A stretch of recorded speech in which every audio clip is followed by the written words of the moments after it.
wish to thank the sponsors of Adventures in Paradise for relinquishing their time period tonight so that we may bring you this special broadcast. Good evening. The television and radio stations of the United States and their affiliated stations are proud to provide facilities for a discussion of issues in the current political campaign by the two major candidates for the presidency. The candidates need no introduction. The Republican candidate, Vice President Richard M. Nixon, and the Democratic candidate, Senator John F. Kennedy. According to rules set by the candidates themselves, each man shall make an opening statement of approximately 8 minutes duration and a closing statement of approximately 3 minutes duration. In between, the candidates will answer or comment upon answers to questions put by a panel of correspondents. In this, the first discussion in a series of 4 joint appearances, the subject matter has been agreed will be restricted to internal or domestic American matters. And now for the first opening statement by Senator John F. Kennedy. Mr. Smith, Mr. Nixon, in the election of 1860, Abraham Lincoln said the question was whether this nation could exist half slave or half free. In the election of 1960, and with the world around us, the question is whether the world will exist half slave or half free, whether it will move in the direction of freedom, in the direction of the road that we are taking, or whether it will move in the direction of slavery. I think it will depend in great measure upon what we do here in the United States, on the kind of society that we build, on the kind of strength that we maintain.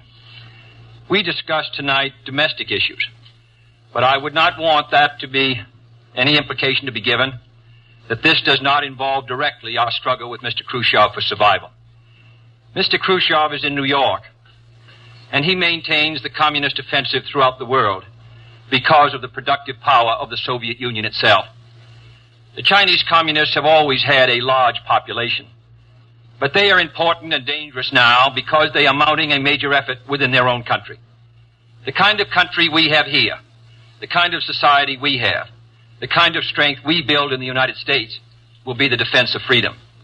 If we do well here, if we meet our obligations, if we're moving ahead, then I think freedom will be secure around the world. If we fail, then freedom fails.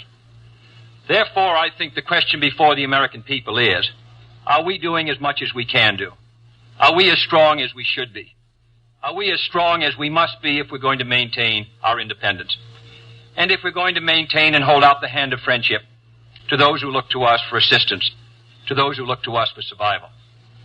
I should make it very clear that I do not think we're doing enough, that I am not satisfied as an American with the progress that we're making. This is a great country, but I think it could be a greater country. And this is a powerful country, but I think it could be a more powerful country. I'm not satisfied to have 50% of our steel mill capacity unused. I'm not satisfied when the United States had last year the lowest rate of economic growth of any major industrialized society in the world, because economic growth means strength and vitality. It means we're able to sustain our defenses.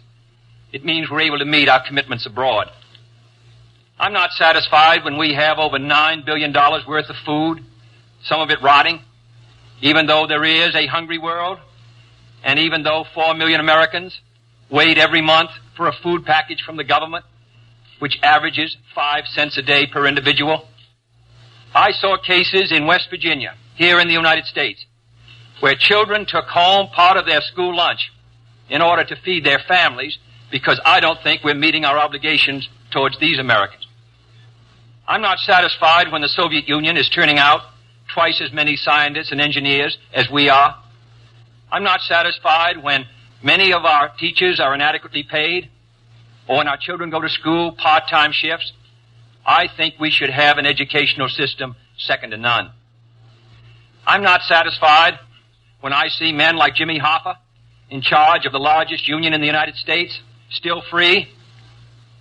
I'm not satisfied when we are failing to develop the natural resources of the United States to the fullest. Here in the United States, which developed the Tennessee Valley and which built the Grand Coulee and the other dams in the northwest United States, at the present rate of hydropower production, and that is the hallmark of an industrialized society, The Soviet Union by 1975 will be producing more power than we are. These are all the things, I think, in this country that can make our society strong or can mean that it stands still. I'm not satisfied until every American enjoys his full constitutional rights. If a Negro baby is born, and this is true also of Puerto Ricans and Mexicans in some of our cities, he has about 1/2 as much chance to get through high school as a white baby. He has 1/3 as much chance to get through college as a white student. He has about 1/3 as much chance to be a professional man, about 1/2 as much chance to own a house. He has about 4 times as much chance that he'll be out of work in his life as the white baby. I think we can do better. I don't want the talents of any American to go to waste. I know that there are those who say that we want to turn everything over to the government. I don't at all. I want the individuals to meet their responsibilities. And I want the states to meet their responsibilities. But I think there is also a national responsibility. The argument has been used against every piece of social legislation in the last 25 years. The people of the United States individually could not have developed the Tennessee Valley. Collectively, they could have. A cotton farmer in Georgia, or a peanut farmer, or a dairy farmer in Wisconsin or Minnesota, he cannot protect himself against the forces of supply and demand in the marketplace, but working together in effective governmental programs, he can do so. 17 million Americans who live over 65 on an average Social Security check of about $78 a month. They're not able to sustain themselves individually, but they can sustain themselves through the Social Security system. I don't believe in big government, but I believe in effective governmental action. And I think that's the only way that the United States is going to maintain its freedom. It's the only way that we're going to move ahead. I think we can do a better job. I think we're going to have to do a better job if we are going to meet the responsibilities which time and events have placed upon us. We cannot turn the job over to anyone else. If the United States fails, then the whole cause of freedom fails. And I think it depends in great measure on what we do here in this country. The reason Franklin Roosevelt was a good neighbor in Latin America was because he was a good neighbor in the United States.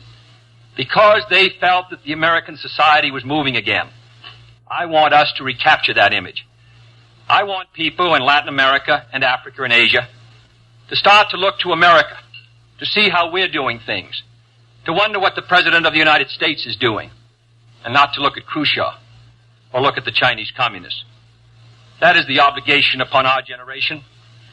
In 1933, Franklin Roosevelt said in his inaugural that this generation of Americans has a rendezvous with destiny. I think our generation of Americans has the same rendezvous. The question now is, can freedom be maintained under the most severe attack it has ever known? I think it can be. And I think in the final analysis, it depends upon what we do here. I think it's time America started moving again. And now the opening statement by Vice President Richard M. Nixon. Smith, Senator Kennedy. The things that Senator Kennedy has said, many of us can agree with. There is no question but that we cannot discuss our internal affairs in the United States without recognizing that they have a tremendous bearing on our international position. There is no question but that this nation cannot stand still because we are in a deadly competition. A competition not only with the men in the Kremlin, but the men in Peking. We're ahead in this competition, as Senator Kennedy, I think, has implied. But when you're in a race, the only way to stay ahead is to move ahead. And I subscribe completely to the spirit that Senator Kennedy has expressed tonight, the spirit that the United States should move ahead. Where then do we disagree? I think we disagree on the implication of his remarks tonight and on the statements that he has made on many occasions during his campaign to the effect that the United States has been standing still. We heard tonight, for example, the statement made that our growth in national product last year was the lowest of any industrial nation in the world. Now, last year, of course, was 1958. That happened to be a recession year. But when we look at the growth of GNP This year, a year of recovery, we find that is 6 9/10% and one of the highest in the world today. More about that later. Looking then to this problem of how the United States should move ahead and where the United States is moving, I think it is well that we take the advice of a very famous campaigner. Let's look at the record. Is the United States standing still? Is it true that this administration, as Senator Kennedy has charged, has been an administration of retreat, of defeat, of stagnation? Is it true that, as far as this country is concerned, in the field of electric power, in all of the fields that he has mentioned, we have not been moving ahead? Well, we have a comparison that we can make. We have the record of the Truman administration of 7.5 years and the 7.5 years of the Eisenhower administration. When we compare these two records in the areas that Senator Kennedy has discussed tonight, I think we find that America has been moving ahead. Let's take schools. We have built more schools in these last 7.5 years than we built in the previous 7.5, for that matter, in the previous 20 years. Let's take hydroelectric power. We have developed more hydroelectric power in these 7.5 years than was developed in any previous administration in history. Let us take hospitals. We find that more have been built in this administration than in the previous administration. The same is true of highways. Let's put it in terms that all of us can understand. We often hear gross national product discussed, and in that respect, may I say that when we compare the growth in this administration with that of the previous administration, that then there was a total growth of 11% over 7 years. In this administration, there's been a total growth of 19% over 7 years. That shows that there's been more growth in this administration than in its predecessor. But let's not put it there. Let's put it in terms of the average family. What has happened to you? We find that your wages have gone up 5 times as much in the Eisenhower administration as they did in the Truman administration. What about the prices you pay? We find that the prices you pay went up 5 times as much in the Truman administration as they did in the Eisenhower administration. What's the net result of this? This means that the average family income went up 15% in the Eisenhower years as against 2% in the Truman years. Now, this is not standing still. But, good as this record is, may I emphasize, it isn't enough. A record is never something to stand on. It's something to build on. And in building on this record, I believe that we have the secret for progress. We know the way to progress. And I think, first of all, our own record proves that we know the way. Senator Kennedy has suggested that he believes he knows the way. I respect the sincerity with which he makes that suggestion. But on the other hand, when we look at the various programs that he offers, they do not seem to be new. They seem to be simply retreads of the programs of the Truman administration which preceded it.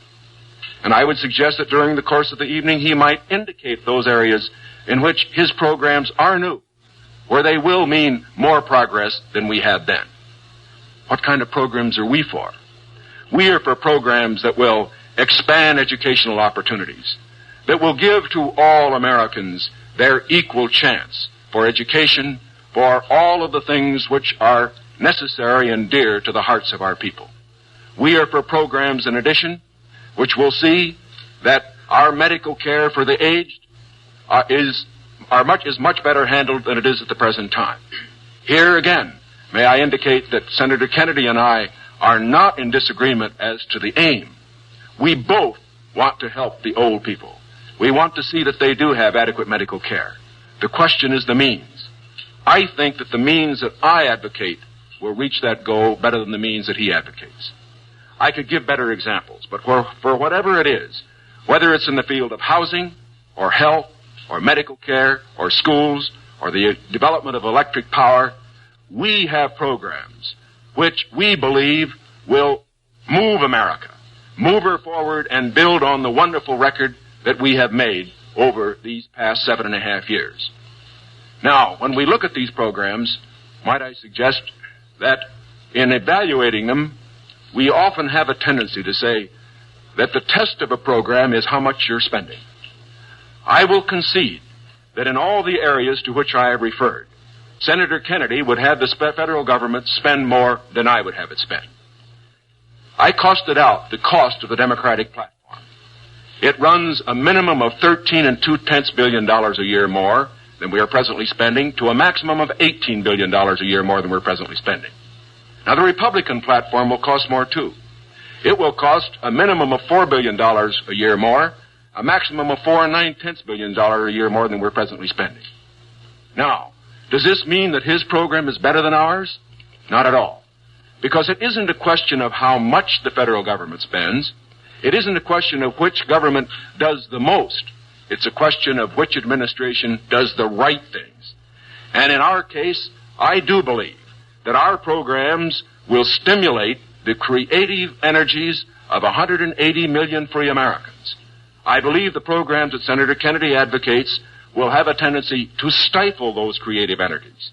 I believe, in other words, that his programs would lead to the stagnation of the motive power that we need in this country to get progress. The final point that I would like to make is this. Senator Kennedy has suggested in his speeches that we lack compassion for the poor, for the old, and for others that are unfortunate. Let us understand throughout this campaign that his motives and mine are sincere. I know what it means to be poor. I know what it means to see people who are unemployed. I know Senator Kennedy feels as deeply about these problems as I do. But our disagreement is not about the goals for America, but only about the means to reach those goals. Thank you, Mr. Nixon. That completes the opening statements, and now the candidates will answer questions or comment upon one another's answers to questions put by correspondents of the networks. The correspondents. I'm Sandra Van Oker, NBC News. I'm Charles Warren, Mutual News. I'm Stuart Novin, CBS News. Bob Fleming, ABC News. The first question to Senator Kennedy from Mr. Fleming. Senator, the Vice President in his campaign has said that you are naive and at times immature. He has raised the question of leadership. On this issue, why do you think people should vote for you rather than the Vice President? Well, the Vice President and I came to the Congress together in 1946. We both served in the Labor Committee. I've been there now for 14 years, the same period of time that he has, so that our experience in government is comparable. Secondly, I think the question is, what are the programs that we advocate? What is the party record that we lead? I come out of the Democratic Party, which in this century has produced Woodrow Wilson and Franklin Roosevelt and Harry Truman, and which supported and sustained these programs which I've discussed tonight. Mr. Nixon comes out of the Republican Party. He was nominated by it. And it is a fact that through most of these last 25 years, the Republican leadership has opposed federal aid for education, medical care for the aged, development of the Tennessee Valley, development of our natural resources. I think Mr. Nixon is an effective leader of his party. I hope he would grant me the same. The question before us is, which point of view and which party do we want to lead the United States? Mr. Nixon, would you like to comment on that statement? I have no comment. The next question, Mr. Novins.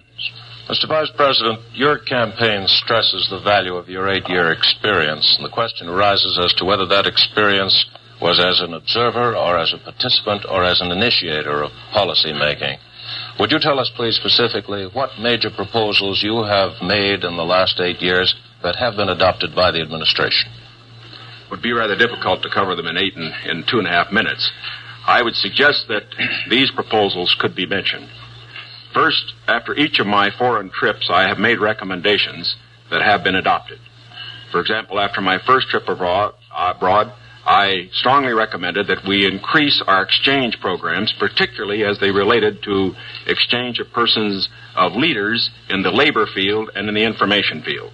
After my trip to South America, I made recommendations that a separate inter-American lending agency be set up, which the South American nations would like much better than to participate in the lending agencies which treated all the countries of the world the same.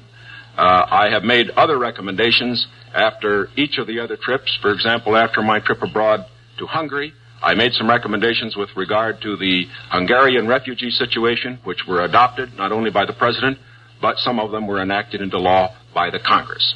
within the administration, as a chairman of the President's Committee on Price Stability and Economic Growth, I have had the opportunity to make recommendations which have been adopted within the administration and which I think have been reasonably effective.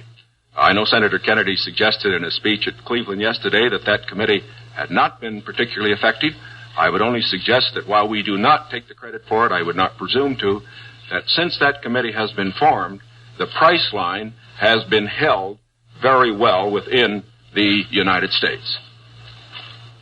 Well, I would say in the latter that that's what I found somewhat unsatisfactory about the figures, Mr. Nixon, that you used in your previous speech. When you talk about the Truman administration, Mr. Truman came to office in 1944 and at the end of the war, and the difficulties that were facing the United States during that period of transition, 1946 when price controls were lifted. So it's rather difficult to use an overall figure of taking those 7.5 years and comparing them to the last 8 years. I'd prefer to take the overall percentage record of the last 20 years of the Democrats and the 8 years of the Republicans to show an overall period of growth. In regard to price stability, I'm not aware that that committee did produce recommendations that ever were certainly before the Congress from the point of view of legislation in regard to controlling prices. In regard to the exchange of students, of labor unions, I am chairman of the subcommittee on Africa, and I think that one of the most unfortunate phases of our policy towards that country was the very minute number of exchanges that we had. I think it's true of Latin America also. We did come forward with a program of students for the Congo of over 300, which was more than the federal government had for all of Africa the previous year. So that I don't think that we have moved, at least in those two areas, with sufficient vigor. The next question to Senator Kennedy from Mr. Warren.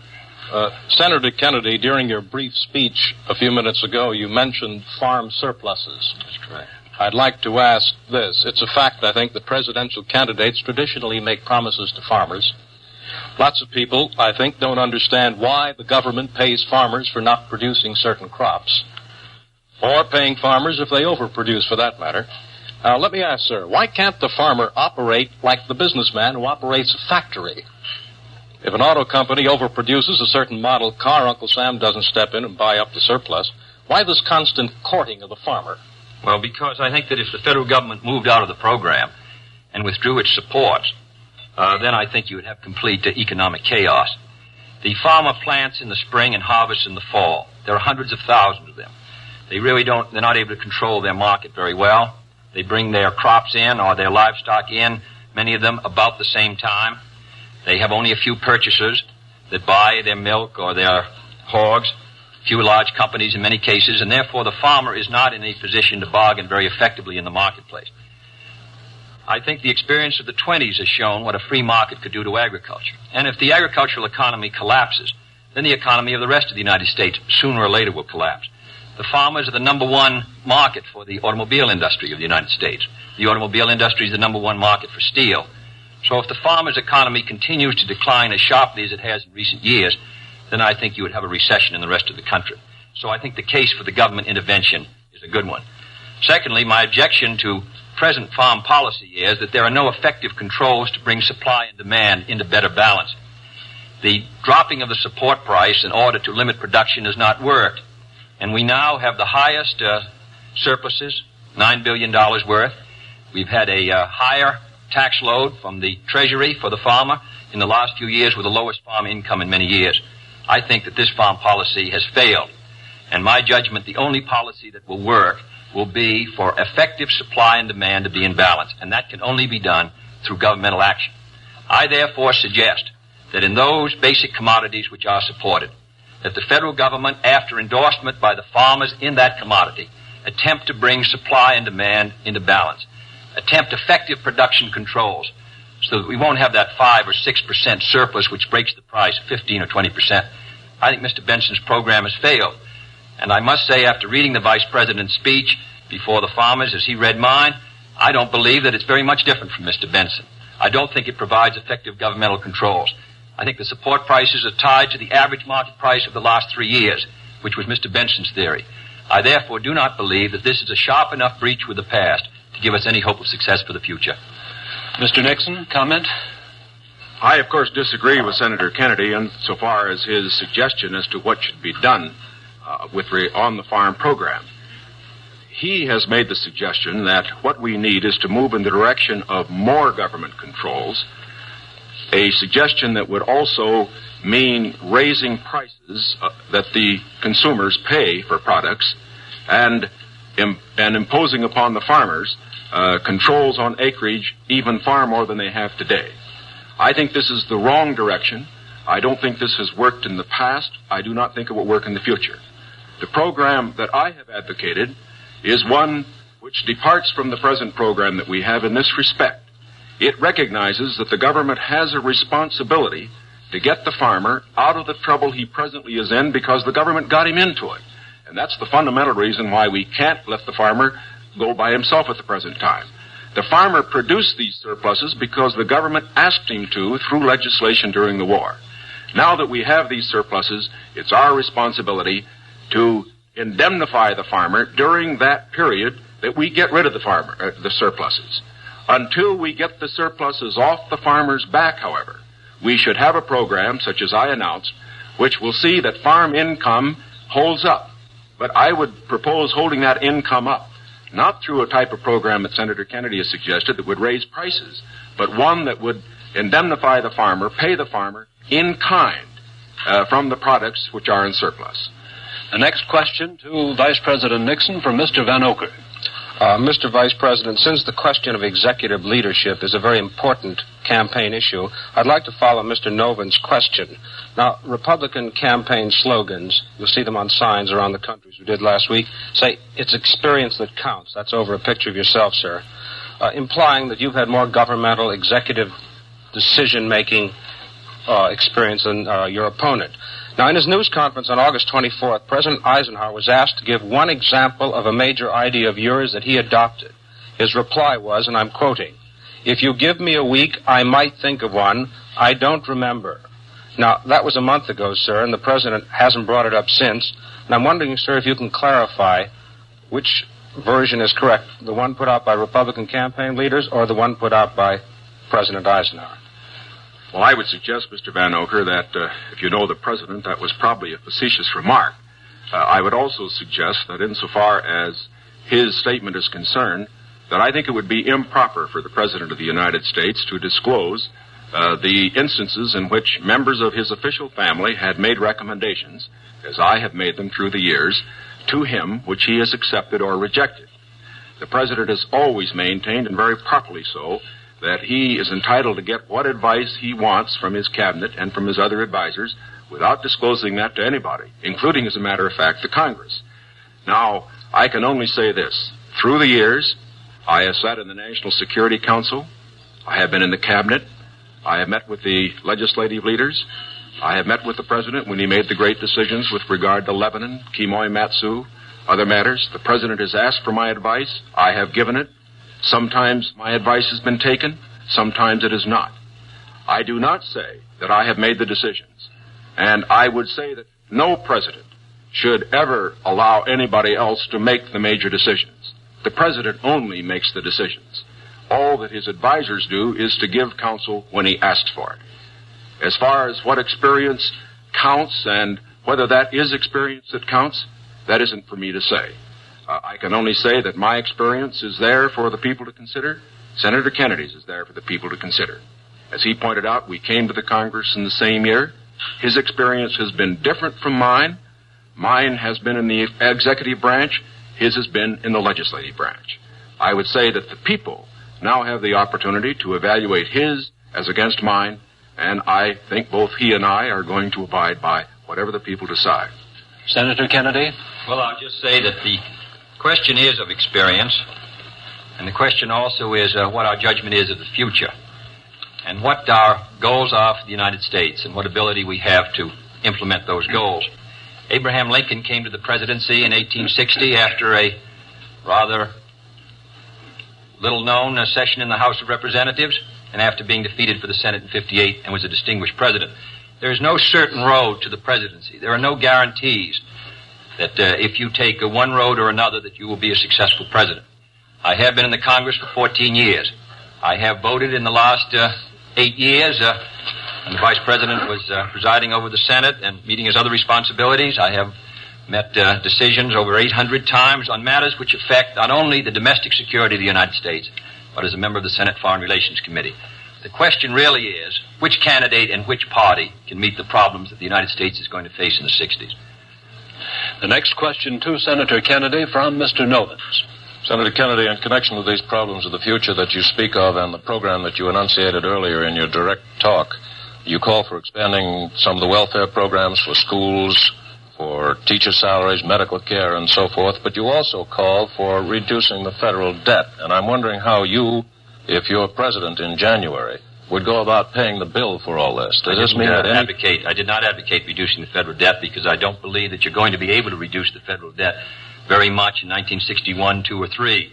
I think you have heavy obligations which affect our security, which we're going to have to meet. And therefore, I've never suggested we should be able to retire the debt substantially or even at all in 1961 or 2. Senator, I believe in one of your speeches you suggested that reducing the interest rate would help toward... No, not reducing the interest. Reducing the interest rate, in my judgment, the hard money, tight money policy, fiscal policy of this administration has contributed to the slowdown in our economy, which helped bring the recession of 54, which made the recession of 58 rather intense, and which has slowed somewhat our economic activity in 1960. What I have talked about, however, the kind of programs that I talk about, in my judgment, are fiscally sound. Medical care for the aged, I would put under Social Security. The Vice President and I disagree on this. The program, the Javits-Nixon or the Nixon-Javits program, would have cost, if fully used, $600 million by the government per year and $600 million by the state. The program which I advocated, which failed by 5 votes in the United States Senate, would have put medical care for the aged in Social Security and would have been paid for through the Social Security system and the Social Security tax. Secondly, I support federal aid to education and federal aid for teacher salaries. I think that's a good investment. I think we're going to have to do it. And I think to heap the burden further on the property tax, which is already strained in many of our communities, will ensure, in my opinion, that many of our children will not be adequately educated and many of our teachers not adequately compensated. There is no greater return to an economy or to a society than an educational system second to none. On the question of the development of natural resources, I would pay as you go, in the sense that they would be balanced and the power revenues would bring back sufficient money to finance the projects in the same way as the Tennessee Valley. I believe in the balanced budget, and the only conditions under which I would unbalance the budget would be if there was a grave national emergency or a serious recession. Otherwise, with a steady rate of economic growth, and Mr. Nixon and Mr. Rockefeller in their meeting said a 5% economic growth would bring by 1962 $10 billion extra in tax revenues. Whatever is brought in, I think that we can finance essential programs within a balanced budget if business remains orderly. Mr. Nixon, your comment? Yes. I think what Mr. Novins was referring to was not one of Senator Kennedy's speeches, but the Democratic platform, which did mention cutting the national debt. I think, too, that it should be pointed out that, of course, it is not possible, particularly under the proposals that Senator Kennedy has advocated, either to cut the national debt or to reduce taxes. As a matter of fact, it will be necessary to raise taxes.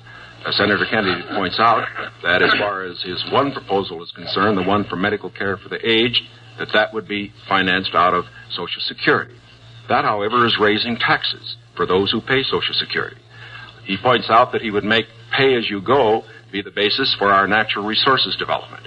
For our natural resources development, which I also support incidentally, however, whenever you and appropriate money for one of these projects, you have to pay now and appropriate the money, and while they eventually do pay out, it doesn't mean that the government doesn't have to put out the money this year. And so I would say that in all of these proposals Senator Kennedy has made, they will result in one of two things. Either he has to raise taxes or he has to unbalance the budget. If he unbalances the budget, that means you have inflation, and that will be, of course, a very cruel blow to the very people, the older people that we've been talking about. As far as aid for school construction is concerned, I favor that, as Senator Kennedy did in January of this year, when he said he favored that rather than aid to teacher salaries. I favor that because I believe that's the best way to aid our schools without running any risk whatever of the federal government telling our teachers what to teach.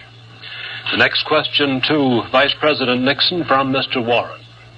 Mr. Vice President, you mentioned schools. It was just yesterday I think you asked for a crash program to raise education standards. And this evening you talked about advances in education. Mr. Vice President, you said it was back in 1957 that salaries paid to school teachers were nothing short of a national disgrace. Higher salaries for teachers, you added, were important, and if the situation wasn't corrected, it would lead to a national disaster. And yet you refused to vote in the Senate in order to break a tie vote when that single vote, if it had been yes, would have granted salary increases to teachers. I wonder if you could explain that, sir. I'm awfully glad you got that question because, as you know, I got into it at the last of my other question and wasn't able to complete the argument. I think that the reason that I voted against having the federal government pay teacher salaries was probably the very reason that concerned Senator Kennedy when in January of this year, in his kickoff press conference, he said that he favored aid for school construction, but at that time did not feel that there should be aid for teacher salaries. At least that's the way I read his remarks. Now, why should there be any question about the federal government aiding teacher salaries? Why did Senator Kennedy take that position then? Why do I take it now? We both took it then, and I take it now for this reason. We want higher teacher salaries. We need higher teacher salaries. But we also want our education to be free of federal control. When the federal government gets the power to pay teachers, inevitably, in my opinion, it will acquire the power to set standards and to tell the teachers what to teach. I think this would be bad for the country. I think it would be bad for the teaching profession. There is another point that should be made. I favor higher salaries for teachers.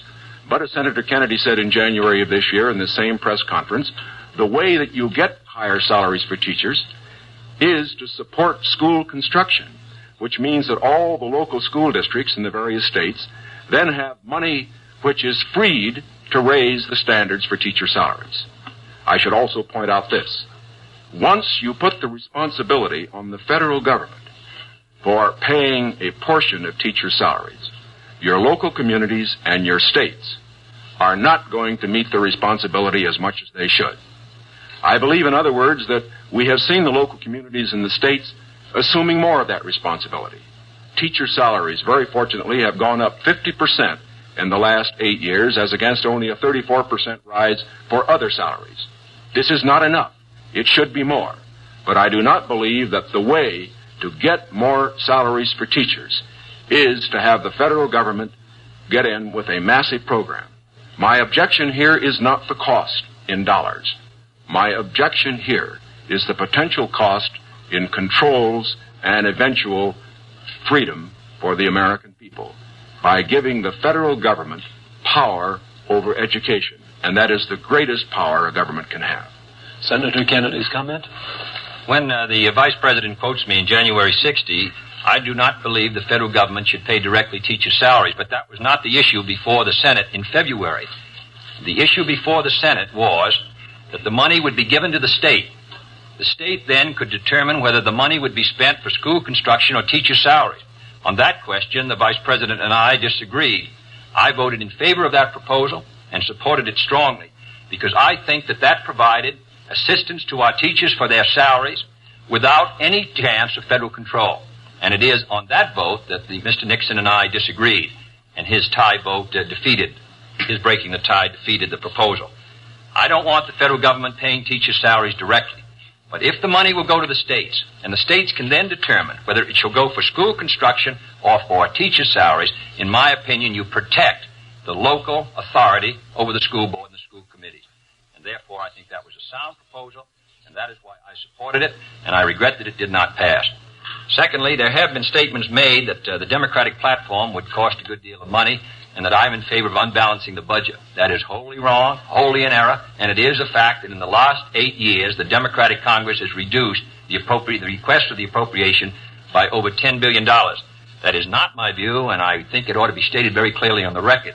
My view is that you can do these programs, and they should be carefully drawn within a balanced budget if our economy is moving ahead. The next question to Senator Kennedy from Mr. Van Oker. Senator, you've been promising the voters that if you are elected president, you'll try and push through Congress bills on medical aid to the aged, a comprehensive minimum hourly wage bill, federal aid to education. Now, in the August post-convention session of the Congress, when you at least held up the possibility you could one day be president, and when you had overwhelming majorities, especially in the Senate, you could not get action on these bills. Now, how do you feel that you'll be able to get them in January if you weren't able to get them in August? If I may take the bills, we did pass in the Senate a bill to provide a $1.25 minimum wage. It failed because the House did not pass it, and the House failed by 11 votes. And I might say that 2/3 of the Republicans in the House voted against a $1.25 minimum wage, and a majority of the Democrats sustained it. Nearly 2/3 of them voted for the $1.25. We were threatened by a veto if we passed $1.25. And it's extremely difficult, with the great power that the president does, to pass any bill when the president is opposed. All the president needs to sustain his veto of any bill is 1/3 plus 1 in either the House or the Senate. Secondly, we passed a federal aid to education bill in the Senate. It failed to come to the floor of the House of Representatives. It was killed in the Rules Committee. And it is a fact in the August session that the 4 members of the Rules Committee who were Republicans, joining with 2 Democrats, voted against sending the aid to education bill to the floor of the House. 4 Democrats voted for it. Every Republican on the Rules Committee voted against sending that bill to be considered by the members of the House of Representatives. Thirdly, on medical care for the aged. This is the same fight that's been going on for 25 years in Social Security. We wanted to tie it to Social Security. We offered an amendment to do so. 44 Democrats voted for it. 1 Republican voted for it. And we were informed at the time it came to a vote that if it was adopted, the President of the United States would veto it. In my judgment, a vigorous Democratic president, supported by a Democratic majority in the House and Senate, can win the support for these programs. But if you send a Republican president and a Democratic majority, and the threat of a veto hangs over the Congress, in my judgment, you will continue what happened in the August session, which is a clash of parties and inaction. Mr. Nixon, comment? Well, obviously, my views are a little different. First of all, I don't see how it's possible for a 1/3 of a body, such as the Republicans have in the House and the Senate, to stop 2/3 if the 2/3 are adequately led. I would say, too, that when Senator Kennedy refers to the action of the House Rules Committee, there are 8 Democrats on that committee and 4 Republicans. It would seem to me, again, that it is very difficult to blame the 4 Republicans for the 8 Democrats not getting something through that particular committee. I would say further that to blame the president and his veto power for the inability of the senator and his colleague to get action in this special session misses the mark. When the president exercises his veto power, he has to have the people behind him, not just 1/3 of the Congress. Because let's consider it. If the majority of the members of the Congress felt that these particular proposals were good issues, majority of those who were Democrats, why didn't they pass them and send them to the president and get a veto and have an issue? The reason why these particular bills in these various fields that have been mentioned were not passed was not because the president was against them. It was because the people were against them. It was because they were too extreme. And I am convinced that the alternate proposals that I have, that the Republicans have in the field of health, in the field of education, in the field of welfare, because they are not extreme, because they will accomplish the end without too great cost in dollars or in freedom, that they could get through the next Congress. The next question to Vice President Nixon from Mr. Fleming. Mr. Vice President, do I take it then you believe that you could work better with Democratic majorities in the House and Senate than Senator Kennedy could work with Democratic majorities in the House and Senate? I would say this, that we, of course, expect to pick up some seats in both in the House and the Senate.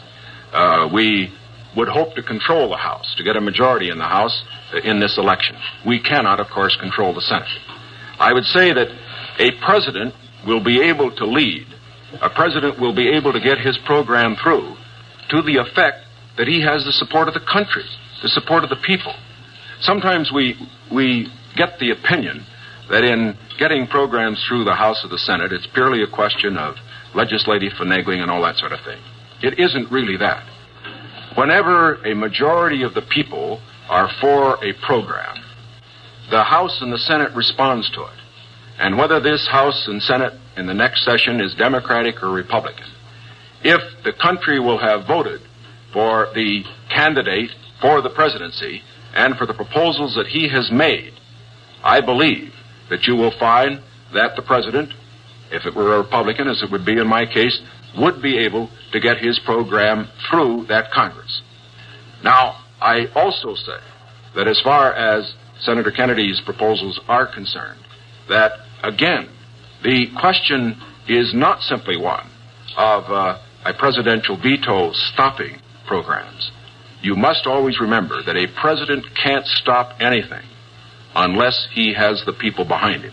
And the reason President Eisenhower's vetoes have been sustained, the reason the Congress does not send up bills to him which they think will be vetoed, is because the people and the Congress, a majority of them, know the country is behind the president. Senator Kennedy? Well, now let's look at these bills that the Vice President suggests were too extreme. One was a bill for $1.25 an hour for anyone who works in a store or a company that has $1 million a year business. I don't think that's extreme at all. And yet nearly 2/3 to 3/4 of the Republicans in the House of Representatives voted against that proposal. Secondly was the federal aid to education bill. It was a very, because of the defeat of teacher salaries, it was not a bill that met, in my opinion, the needs. The fact of the matter is, it was a bill that was less than you recommended, Mr. Nixon, this morning in your proposal. It was not an extreme bill. And yet we could not get one Republican to join. At least, I think, 4 of the 8 Democrats voted to send it to the floor of the House, not one Republican, and they joined with those Democrats who were opposed to it. I don't say the Democrats are united in their support of the program, but I do say a majority are, and I say a majority of the Republicans are opposed to it.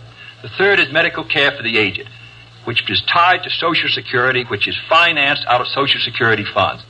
It does not put a deficit on the Treasury. The proposal advanced by you and by Mr. Javits would have cost $600 million. Mr. Rockefeller rejected it in New York, said he didn't agree with the financing at all, said it ought to be on Social Security. So these are 3 programs which are quite moderate. I think it shows the difference between the 2 parties. One party is ready to move in these programs, the other party gives them lip service. Mr. Warren's question for Senator Kennedy. Senator Kennedy, on another subject, communism is so often described as an ideology or a belief that exists somewhere other than in the United States. Let me ask you, sir, just how serious a threat to our national security are these communist subversive activities in the United States today? Well, I think they're serious. I think it's a matter that we should continue to give great care and attention to. We should support the laws which the United States has passed in order to protect us from those who would destroy us from within. We should sustain the Department of Justice in its efforts and the FBI, and we should be continually alert. I think if the United States is maintaining a strong society here in the United States, I think that we can meet any internal threat. The major threat is external and will continue. Mr. Nixon, comment? I agree with Senator Kennedy's appraisal generally in this respect. The question of communism within the United States has been one that has worried us in the past. It is one that will continue to be a problem for years to come. We have to remember that the Cold War that Mr. Khrushchev is waging and his colleagues are waging is waged all over the world, and it's waged right here in the United States. That's why we have to continue to be alert. It is also essential in being alert that we be fair. Fair because by being fair, we uphold the very freedoms that the communists would destroy. We uphold the standards of conduct which they would never follow.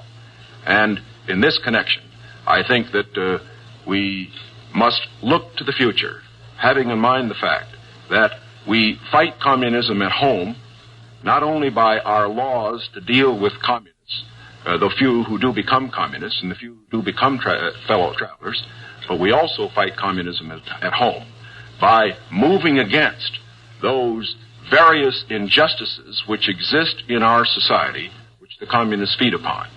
And in that connection, I again would say that while Senator Kennedy says we are for the status quo, I do believe that he would agree that I am just as sincere in believing that my proposals for federal aid to education, my proposals for health care, are just as sincerely held as his. The question, again, is not one of goals. We're for those goals. It's one of means. Mr. Van Oker's question for Vice President Nixon. Mr. Vice President, in one of your earlier statements, you said, we've moved ahead, we've built more schools, we've built more hospitals. Now, sir, isn't it true that the building of more schools is a local matter for financing were you claiming that the Eisenhower administration was responsible for the building of these schools, or is it the local school districts that provide for them? Not at all. As a matter of fact, your question brings out a point that I'm very glad to make. Too often, in appraising whether we are moving ahead or not, we think only of what the federal government is doing. Now, that isn't the test of whether America moves. The test of whether America moves is whether the federal government, plus the state government, plus the local government, plus the biggest segment of all, individual enterprise, moves. We have, for example, a gross national product of approximately $500 billion. Roughly $100 billion to $125 billion of that is the result of government activity. $400 billion, approximately, is a result of what individuals do. Now, the reason the Eisenhower administration has moved, the reason that we've had the funds, for example, locally, to build the schools and the hospitals and the highways, to make the progress that we have, is because this administration has encouraged individual enterprise. And it has resulted in the greatest expansion of the private sector of the economy that has ever been witnessed in an 8-year period. And that is growth. That is the growth that we are looking for. It is the growth that this administration has supported and that its policies have stimulated. Senator Kennedy? Well, I must say, I think the reason that the schools have been constructed is because the local school districts were willing to increase the property taxes to a tremendously high figure, and in my opinion, almost a point of diminishing returns in order to sustain these schools. Secondly, I think we have a rich country, and I think we have a powerful country.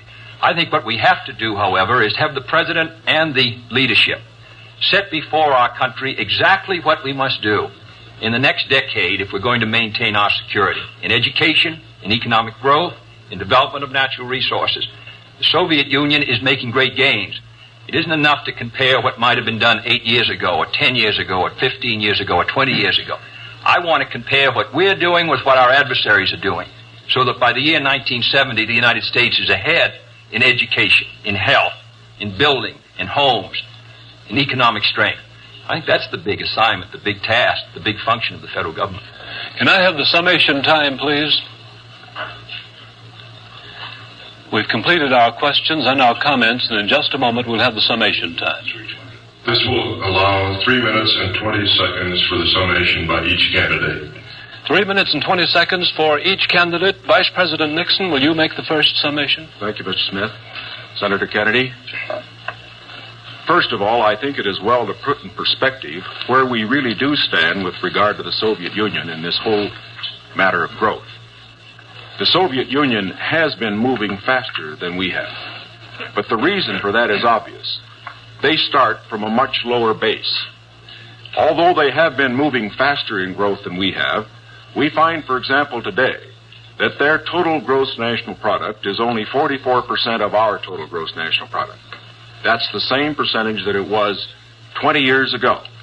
And as far as the absolute gap is concerned, we find that the United States is even further ahead than it was 20 years ago.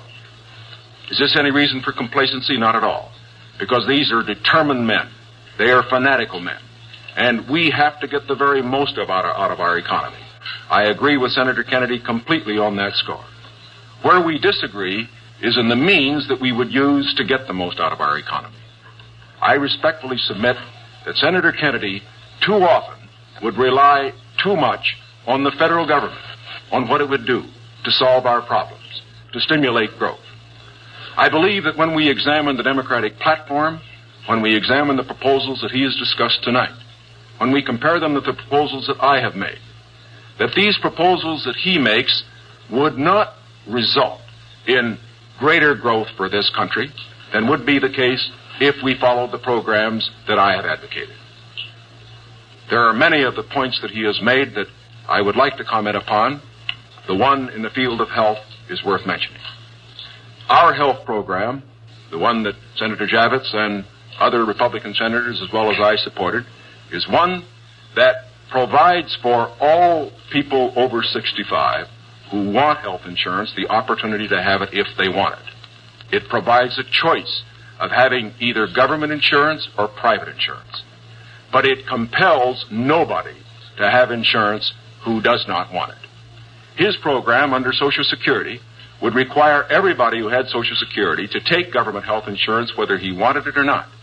And it would not cover several million people who are not covered by Social Security at all. Here is one place where I think that our program does a better job than his. The other point that I would make is this. This downgrading of how much things cost, I think many of our people will understand better when they look at what happened during the Truman administration when the government was spending more than it took in. We found savings over a lifetime eaten up by inflation. We found the people who could least afford it, people on retired incomes, people on fixed incomes, we found them unable to meet their bills at the end of the month. It is essential that a man who's president of this country certainly stand for every program that will mean for growth. And I stand for programs that will mean growth and progress. But it is also essential that he not allow a dollar spent that could be better spent by the people themselves. Senator Kennedy, your conclusion? The point was made by Mr. Nixon that the Soviet production is only 44% of ours. I must say that 44% and that Soviet country is causing us a good deal of trouble tonight.